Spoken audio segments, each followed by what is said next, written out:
मत्ती सुसमाचार மத்தேயு 7 अध्याय 7 7வது அதிகாரம் वचन 22 से पढ़े।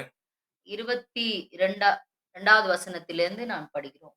அந்நாளிலே हम्म, அந்நாளில் அநேகர் என்னை நோக்கி, हम्म, கர்த்தாவே கர்த்தாவே, हम्म, உமது நாமத்தினாலே தீர்க்கதரிசனம் உரைத்தோம் हम्म, அல்லவா? உமது हम्म, நாமத்தினாலே பிசாசுகளை துரத்தினோம் அல்லவா? हम्म, உமது நாமத்தினாலே அநேக அற்புதங்களை செய்தோம் அல்லவா என்பார்கள். हम्म, அப்பொழுது நான் ஒரு காலம் உங்களை அறியவில்லை, हम्म, அக்கிரம செய்கைக்காரரே, என்னை விட்டு அகன்று போங்கள் என்று அவர்களுக்கு சொல்லுவேன். ये वचन जो है बहुत ही इंपॉर्टेंट एक वचन है। सेवा जो करते हैं उनके लिए तो बहुत ही इंपॉर्टेंट है। இது இந்த வசனம் ரொம்ப முக்கியமானது. முக்கியமா ஊழியம் செய்கிறவர்களுக்கு இது ரொம்ப முக்கியமான ஒரு வசனம். सी आप यीशु को जानने से काफी है आप चमत्कार करने के लिए। இயேசுவ நீங்க அறிந்திருந்தா போதும், நீங்க அற்புதங்களையும் இந்த வரங்கள்ல செயல்படுறதுக்கு. आप यीशु को जानने से काफी है। நீங்க ஆண்டவர் அறிஞ்சிருந்தா போதும். यीशु का नाम को अगर आप जानते हैं तो आप चमत्कार कर सकते हैं। நீங்க இயேசுவின் நாமத்தை நன்றாக அறிந்திருந்தீர்களானால் நீங்கள் அற்புதங்களை செய்ய முடியும். यीशु की सामर्थ्य के बारे में अगर आप जान गए हैं तो आप चमत्कार कर सकते हैं। நீங்க அவர் செய்த அற்புதங்களை நீங்கள் அறிந்திருந்தீர்களானால் நீங்கள் அநேக அற்புதங்களை நீங்கள் செய்ய முடியும். बस सिर्फ यीशु को आप जानने से काफी है। நீங்க ஆண்டவர் அவரை அறிந்திருந்தீங்கன்னா போதும். यीशु आपको जानने की जरूरत नहीं है। அவர் உங்களை அறியணும்னு அவசியமே இல்ல. इस वचन में आप सबसे ज्यादा समझने की एक इंपॉर्टेंट बात यही है। இந்த வசனத்துல நீங்க அறிய வேண்டிய ஒரு முக்கியமான காரியம் இருக்கிறது. वो क्या है? அது என்ன? यीशु मसीह यहाँ पे यही कह रहा है, उस दिन मैं तुम लोगों को देख के यही बोलूंगा, मैं तुमको नहीं जानता हूं। நான் அந்த நாள்ல நான் உங்களுக்கு சொல்லுவேன், உங்களை யாருன்னு எனக்கு தெரியாதுன்னு சொல்லிடுவேன்.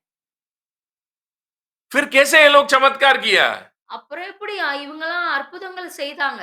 फिर कैसे ये लोग है ना इतने बड़े बड़े मिरेकल्स कैसे परफॉर्म किया? இவங்க எப்படி வரங்களாலும் அற்புதங்களையும் அவங்க செய்தாங்க? फिर भविष्यवाणी कैसे किया? தீர்க்கதரிசனம் எப்படி உரைத்தாங்க? दुष्ट आत्माओं को कैसे निकाला? பிசாசுகளை எப்படி துரத்தினார்கள்? जब यीशु को ये लोग, यीशु को इनके बारे में कुछ भी नहीं पता है, இயேசுவுக்கு இவர்களை பற்றி ஒன்றும் தெரியாது. फिर भी ये लोग मिरेकल किए, भविष्यवाणी किए, चमत्कार किए, दुष्ट आत्मा को निकाल पाए। ஆனாலும் இவங்க அற்புதங்களை செஞ்சாங்க, தீர்க்கதரிசனம் உரைச்சாங்க, பிசாசுகளை துரத்தினாங்க. कैसे? எப்படி? प्रिय भाई मेरे बहन, பிரியமான சகோதர சகோதரிகளே, to perform signs and wonders, to perform the miracles, यीशु आपको जानने की जरूरत ही नहीं है। நீங்க செய்கிற அற்புதமும் நீங்கள் கொடுக்க சொல்லுகிறதான செயல்படுகிற வரங்களும் இயேசு உங்களை அறிவதினால் அல்ல, நீங்கள் அவரை அறிகிறதினால். मैं यीशु को जानने से काफी है। நான் இயேசு அறிந்திருந்தால் போதும். यीशु के नाम से चमत्कार होता है। இயேசுவின் நாமத்தினாலே அற்புதங்கள் நடைபெறும். यीशु के नाम से लोग छुटकारा प्राप्त करेंगे। இயேசுவின் நாமத்தினாலே ஜனங்கள் விடுதலை அடைவார்கள். जहां भी यीशु के नाम बोलते हैं तो वहां पे चमत्कार होता है। எங்கெல்லாம் இயேசுவின் நாமத்தை சொல்கிறீர்களோ அங்க அற்புதங்கள் நடக்கும். यीशु को पर्सनली आप और यीशु के बीच में बड़ी गहरी रिलेशनशिप की जरूरत नहीं है। உங்களுக்கும் ஆண்டவருக்கும் இடையே ஒரு நெருக்கமான உறவு இருக்க வேண்டிய அவசியம் இல்லை. इसी बात को वहां पे यीशु मसीह प्रकट कर रहा है। இத பத்தி தான் ஆண்டவர் அங்க தெளிவா பேசுறார். Just knowing me, நீங்க என்னதான் அறிஞ்சிருக்கீங்க, நீங்க என்ன அறிவதினால், நீங்க என்ன அறிகிறதினால you can perform all these things. நீங்க எல்லா பெர்ஃபார்மன்ஸ் எல்லா அற்புதங்களையும் உங்களால செய்ய முடியும். इसीलिए हम बाइबल में पढ़ते हैं, அதனால தான் நம்ம வேதத்துல படிக்கிறோம், यीशु मसीह एक जगह में कह रहा है, ஒரு இடத்துல ஆண்டவர் சொல்றாரு, यीशु मसीह के चेले आके यीशु से कह रहे हैं, சீஷர்கள் வந்து இயேசு கிட்ட கேக்குறாங்க, சொல்றாங்க, वहां पे एक बंदा है, அங்க ஒரு மனிதர் இருக்கிறார், वो आपके नाम से दुष्ट आत्माओं को निकाल रहा है, அவர் வந்து உங்க நாமத்தை சொல்லி பிசாசுகள் எல்லாம் விரட்டுறாரு, हम जाके उनको रोकेंगे। அங்க போய் நம்ம அவரை தடுப்போம். क्या वो बंदा यीशु मसीह को पर्सनली जानता है क्या? நீ அங்க பாத்தீங்கன்னா அவர் என்ன இயேசுவோடு தனிப்பட்ட உறவு ரிலேஷன்ஷிப் இருந்ததா? नहीं है। கிடையாது. बस यीशु मसीह के नाम से एक बंदा यहाँ पे चमत्कार करते हुए घूम रहा है, ये बात उस बंदा को पता चला, वो बंदा भी यीशु का नाम लेके मिरेकल करना शुरू कर दिया। எங்கேயோ இயேசுவின் நாமத்தை வைத்து அற்புதங்கள் செய்வதை அந்த மனிதர் பார்த்தார், கேள்விப்பட்டார். அவரும் இயேசுவின் நாமத்தினாலே அற்புதங்களை செய்ய ஆரம்பித்து விட்டார். अभी हम पढ़ते हैं उस वचन को बाइबल में। அந்த வசனத்தை நாம படிப்போம். लूका सुसमाचार अध्याय 9 वचन 49। 49வது வசனம். लूका सुसमाचार अध्याय 9 का वचन 49। 49வது வசனம். ம். அப்பொழுது யோவான் ஆ. அவரை நோக்கி, ஆ, ஐயரே, ஆ, ஒருவன் உம்முடைய நாமத்தினாலே பிசாசுகளை துரத்துகிறதை ஆ, நாங்கள் கண்டு ஆ, அவன் எங்களுடனே கூட ஆ। உம்மை हाँ, பின்பற்றாதவனானபடியால் यही है। वो बंदा हमारे साथ आपको पीछा नहीं कर रहा है, फिर भी वो बंदा आपके नाम से दुष्ट आत्माओं को निकाल रहा है। எங்களோட உம்மை பின்பற்றாதவன், ஆனா அவன் உம்முடைய நாமத்தினால பிசாசு விரட்டுறான். कैसे हो सकता है ये? எப்படி ஆகும் இது? निकल भी रहा है वो दुष्ट आत्मा। அது பிசாசு ஓடுது. समझना, புரிந்து கொள்ள வேண்டும் நீங்கள். to perform miracle signs and wonders, நீங்கள் அற்புதங்களையும் அடையாளங்களையும் செய்வதினாலே यीशु मसीह आपको पर्सनली जानने की जरूरत नहीं। இயேசு உங்களை தனிப்பட்ட முறையிலே அறிந்தார்னா அது அது முக்கியம். அது அறிய வேணுங்கிற அவசியம் இல்ல। அவசியம் இல்லை. बस आप यीशु मसीह के नाम में चमत्कार हो सकता, दुष्ट आत्मा भाग जाता, मिरेकल होगा, वो शांति देता, इतने आप जानने से काफी है। आप चमत्कार कर सकते हो। அவருடைய நாமத்தை நீங்கள் அறிந்திருந்தால் போதும், அவரை நீங்கள் அறிந்திருந்தால் போதும், அற்புதங்களை செய்யலாம், அடையாளங்களை காட்டலாம், தீர்க்க தரிசனம் சொல்லலாம், பிசாசுகளை துரத்தலாம். मगर ஆனால் यहीं पे ध्यान से समझना भी, இத நீங்க ரொம்ப கவனமா நீங்க கவனிக்கணும். मगर ஆனால் उनके साथ पर्सनल कनेक्शन रखने बिना आप उनके गुण को आप प्रकट नहीं कर सकते। நீங்க அவரோடு தனிப்பட்ட முறையிலே ஒரு நெருக்கமான உறவு இல்லாமல் அவருடைய குணத்தை நீங்கள் வெளிப்படுத்த முடியாது. उनकी कैरेक्टर को अगर आप रिवील करना इस दुनिया में, उनकी गुण के साथ में सेवा करना है, उनके गुणों को मैं इस दुनिया में प्रकट करके सेवा करना है, तो मैं कह रहा हूं पक्का भैया आपको उनके साथ पर्सनली रिलेशनशिप में आना ही पड़ेगा। அவருடைய குணத்தை நீங்கள் வெளிப்படுத்த வேண்டுமென்றால், அவருடைய குணங்களோடு நீங்கள் ஊழியம் செய்ய வேண்டுமானால், அவருடைய குணங்களை நீங்கள் எப்பொழுதும் உங்களுடைய ஊழியத்தை நீங்கள் செயல்படுத்த வேண்டுமென்றால், நீங்கள் ஒன்றை புரிந்து கொள்ளுங்கள். அவரோடு உங்களுக்கு தனிப்பட்ட முறையில் ஒரு நெருக்கமான உறவு இருக்க வேண்டும். इसीलिए आज बहुत सारी जगह में मिनिस्ट्री है, बट वो मिनिस्ट्री के अंदर आप जाके देखेंगे तो वहां पे यीशु मसीह का कैरेक्टर्स आप नहीं देख पाएंगे। मिरेकल्स रहेगा, चमत्कार होता है, भीड़ आती है, वो खूब सारे भीड़ आएगी, बट वहां पे आप जाके देखो यीशु मसीह ऐसा ही किया है क्या? नो, जीसस ने ऐसे सेवा नहीं किया है। நீங்க அநேக ஊழியங்கள்ல நீங்க போய் பார்க்கலாம். உள்ள போய் பார்த்தீங்கன்னா, அற்புதங்கள் நடக்கும், பிசாசுகள் போகும், எல்லா அடையாளங்களும் நடக்கும். ஆனால் அங்கே இயேசுனுடைய तो इसलिए राज्य की संस्कृति, यीशु मसीह सिर्फ मिरेकल्स को लेके इस दुनिया में नहीं आया। இயேசு கிறிஸ்து இந்த உலகத்திலே வெறும் அற்புதங்களையும் அடையாளங்களை மாத்திரம் கொண்டு வரவில்லை. He brought the kingdom culture. அவர் தேவ ராஜ்யத்துடைய கலாச்சாரத்தை இந்த பூமிக்கு கொண்டு வந்தார். वो राज्य एक राज्य से मैं आया हूं, वो राज्य इस संस्कृति के साथ ही है। उस राज्य में आप देखेंगे तो यीशु मसीह कह रहा है, मैं अपनी बड़ाई कभी नहीं सोचता हूं।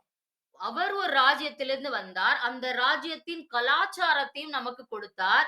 அவர் சொல்றாரு, இந்த ராஜ்யத்துல என்ன நான் பெருசா எதுவுமே காட்டிக்க மாட்டேன். मैं मिरेकल करके आप देखने के लिए जरूरत नहीं है, आप करना है। நான் அற்புதங்களை செஞ்சு நீ பார்க்கணும்னு அவசியம் இல்ல, நீ செய்யணும். करवाया भी है यीशु मसीह। இயேசு செய்யவும் வச்சார். उनको अधिकार देके तुम करो बोल के उनको करवाया। அவர்களுக்கு அதிகாரத்தை கொடுத்து அவர்களை அற்புதங்களை செய்ய வைத்தார். It's not that मैं करूंगा आप बैठ के देखो देखो मैं कैसा करता हूं.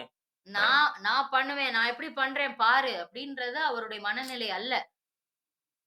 He made Peter to walk on the water. அவரு பேதுருவை அந்த தண்ணீரிலே, கடலிலே நடக்க கூப்பிட்டாரு அவரு. हाँ, कम आप भी चलो. मैं चल हाँ मैं यीशु मसीह मैं ही चल सकता हूं. तुम कैसे चलोगे? அவர் இயேசு அப்படி சொல்லல. நான் தான் இயேசு கிறிஸ்து. நான் தான் நடப்பேன். நீ எப்படி நடக்க முடியும்? मैं परमेश्वर हूं तू इंसान है. நான் தேவன். நான் தான் நடப்பேன். நீ மனிதனா இருக்க. நீ எப்படி நடப்பேன்னு சொல்லல அவரு. जब पतरस मांग रहा है मैं भी चलना है. நானும் நடக்கணும்னு பேதுரு கேட்ட பொழுது, कैसे पतरस के अंदर इतनी हिम्मत आया यीशु से पूछने के लिए? பேதுருவுக்கு எந்த எப்படி தைரியம் வந்துச்சு ஆண்டவர்ட்ட கேட்கறதுக்கு? ये मैं भी चलना है. நானும் நடக்கணும். क्योंकि उसको यीशु के बारे में पता है. இயேசுவை பற்றி பேதுரு நன்றாக அறிந்திருந்தான். वो यीशु मसीह है ना वो जो कुछ भी करता है वो हमें भी करवाएगा. இயேசு கிறிஸ்து என்னெல்லாம் செய்றாரோ நம்மளையும் செய்ய வைப்பாருன்னு பேதுரு அறிந்திருந்தான். वो उनका कैरेक्टर वही है. அவருடைய குணம் இதுதான் அவர் அறிந்திருந்தார். If it is Jesus, நீங்க ஒரு இயேசுவா if वो जो समुद्र में जो आके मेरे सामने खड़ा है वो अगर यीशु है तो मैं ये पूछूंगा तो जरूर बोलेगा तुम भी ये चीज कर सकता है. அவர் இயேசுவாக இருந்தாரானால் அவரிடத்துல நான் கேட்பேன். அவர் எனக்கு சொல்லுவாரு நானும் நடப்பேன்னு பேதுரு அறிந்திருந்தான். क्योंकि यीशु का कैरेक्टर पता है. பேதுருக்கு இயேசுவுடைய குணம் நன்றாக தெரியும். कहीं एक जगह में भी यीशु ने ये नहीं कहा कि किसी को भी देख के मैं ही ये काम कर सकता हूं. எங்கேயுமே நீங்க வேதத்துல பாப்பீங்கன்னா இயேசு எங்கேயுமே சொல்லல இந்த காரியத்தை நான் மட்டும் தான் செய்வேன்னு சொல்லல. In John chapter 14 Jesus said. இந்த யோவான் எழுதினதான சுவிசேஷத்துல நீங்கள் 14வதுல பார்க்கும் பொழுது वहां पे यीशु कह रहा है அங்க ஆண்டவர் சொல்லுகிறாரு वचन 12 में 12வது வசனத்திலே மெய்யாகவே நான் உங்களுக்கு சொல்கிறேன் மெய்யாகவே நான் உங்களுக்கு சொல்கிறேன் நான் என் பிதாவிடத்திற்கு போகிறபடினால் என்னை விசுவாசிக்கிறவன் जो मुझ पर विश्वास करेगा நான் செய்கிற கிரியைகளை जो मैंने किया है தானும் செய்வான் वो क्रिया भी करेगा இவைகளை பார்க்கிலும் பெரிய கிரியைகளும் செய்வான். That is Jesus. இவர்தான் அதுதான் இயேசு கிறிஸ்து. That is Jesus Christ. அதுதான் இயேசு கிறிஸ்து. That is the character of the kingdom. जो राज्य से यीशु इस दुनिया में आया वो राज्य का गुण ये है. எந்த ராஜ்யத்திலிருந்து இயேசு கிறிஸ்து வந்தாரோ அந்த ராஜ்யத்துடைய கலாச்சாரம் குணம் இதுதான். वो काली करके हमें बैठ के ऐसे ऑडियंस जैसा देख के जाना वो नहीं है. Jesus came from that culture where Father made everything through the Son. ஒரு கலாச்சாரத்திலிருந்து ஒரு ராஜ்யத்திலிருந்து அவர் வந்தாரு. அவர் தகப்பனாய் இருக்க பிள்ளைகள் மூலமாக எல்லா அற்புதங்களையும் செய்வதற்காக அந்த கலாச்சாரத்திலிருந்து வந்தார். वो पिता ऐसा पिता है. நம்முடைய தகப்பன் அப்படிப்பட்டவராய் இருக்கிறார். यीशु मसीह का पिता ऐसा पिता है. இயேசு கிறிஸ்துவுடைய தகப்பன் அவர் அப்படிப்பட்டவராய் இருந்தார். यीशु का बाप ऐसा बाप है जो कुछ भी उन्होंने बनाया वो सब कुछ पुत्र के द्वारा और पुत्र के लिए बनाया है. அவர் எதெல்லாம் படைத்தாரோ அவர் குமாரனுக்காக குமாரன் மூலமாக அவர் படைத்தார். He never did of his own. அவர் எப்போதுமே தானா எதுமே செய்யல. He did everything through the Son. எல்லாவற்றையுமே குமாரன் மூலமாக அவர் செய்தார். इसलिए उस राज्य से यीशु मसीह आया. அந்த ராஜ்யத்திலிருந்து தான் இயேசு கிறிஸ்து வந்தார். इसलिए यीशु भी ऐसा है. இயேசு கிறிஸ்துவும் அப்படித்தான். जो कुछ भी मैं कर रहा हूं நான் எதெல்லாம் செய்றேனோ मैं तुम्हारे द्वारा करूंगा. நான் உங்க மூலமா தான் செய்வேன். और मैं तुमको लेके ही करूंगा. உங்க மூலமா தான் உங்களை கொண்டு தான் நான் செய்வேன். So he came from that culture. அவர் அந்த கலாச்சாரத்திலிருந்து வந்தார். इसलिए उनके अंदर हम वो कैरेक्टर को देख पा रहे हैं. அதனால தான் அவர்ட்ட நம்ம அந்த குணங்களை நாம் பார்க்க முடிகிறது.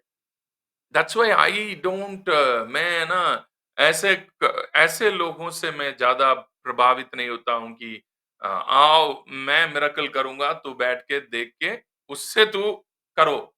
ऐसे थोड़ी कर सकता है. कर ही नहीं पाएंगे. நான் இப்படிப்பட்ட ஜனங்களோடு நான் இணைவது கிடையாது. நான் செய்வேன் பாரு நீ போய் செய் அப்படின்னு சொல்றவங்களோட இணைய மாட்டேன். आप मुझे वहां पे खड़ा करके मेरे द्वारा अर्पित करते हुए मैं मेरे द्वारा वो मिरेकल होते हुए देख के आप खुश होके खड़े होना है. There you reveal that you are a father. நீங்க ஃபாதர வெளிப்படுத்துறீங்கன்னா, நீங்க மற்றவர்களை வைத்து அற்புதங்களை செய்ய வைத்து பார்த்து ரசிக்கணும். हाँ. कितने लोगों को बातें समझ आया? எத்தன பேருக்கு புரிகிறது? So have a kingdom culture. நீங்கள் தேவ ராஜ்ய கலாச்சாரத்திலே நாம் செயல்பட வேண்டும். If something is not from the culture, if there आप मिरेकल को देख रहे हैं वहां पे मगर कल्चर नहीं दिख रहा है, तो समझ लो he knows Jesus, but Jesus still don't know this guy. நீங்க அற்புதங்கள பார்க்கிறீங்க. அங்க கலாச்சாரம் இல்லை என்றால் ஒன்றை புரிந்து கொள்ளுங்கள். அந்த மனிதர் தேவனை அறிந்திருக்கிறார். ஆனால் தேவன் அவரை அறியவில்லை. Still he don't Jesus does not have any connection with this guy. தேவனுக்கும் அவனுக்கும் எந்த உறவும் கனெக்ஷனும் இல்லாமல் இருக்கிறது. Amen. Amen. So character is very important in hearing the voice of God. God bless you. Have a nice day. தேவனுடைய சத்தத்தை கேட்பதற்கு குணம் மிகவும் முக்கியமானது. கர்த்தர் உங்களை ஆசீர்வதிப்பாராக.